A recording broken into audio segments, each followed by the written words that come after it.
సంభవించిన వరదలపై విశాఖ కలెక్టరేట్లో మంగళవారం ఏపీ హోంమంత్రి వంగలపూడి అనిత సమీక్షించారు.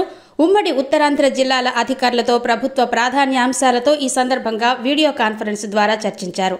పంట నష్టం, గూడు కోల్పోయిన బాధితుల కోసం తీసుకోవాల్సిన చర్యలపై పలు సూచనలు చేశారు. ఈ సందర్భంగా విశాఖ కలెక్టర్ ఎంఎన్ హరీందర్ ప్రసాద్, జేసీ కె మయూర్ అశోక్ ఆమెకు పుష్పగుచ్చాలు అందజేసి సాదర స్వాగతం పలికారు. ఇటీవల కురిసిన భారీ వర్షాల వల్ల తలెత్తిన నష్టాలు, చేపట్టిన సహాయక చర్యలపై విశాఖ, అనకాపల్లి, మన్యం, విజయనగరం, ఏఎస్ఆర్ జిల్లాల కలెక్టర్లతో కలెక్టరేట్లోని వీడియో కాన్ఫరెన్స్ హాల్ నుంచి అనిత వీడియో కాన్ఫరెన్స్ నిర్వహించారు.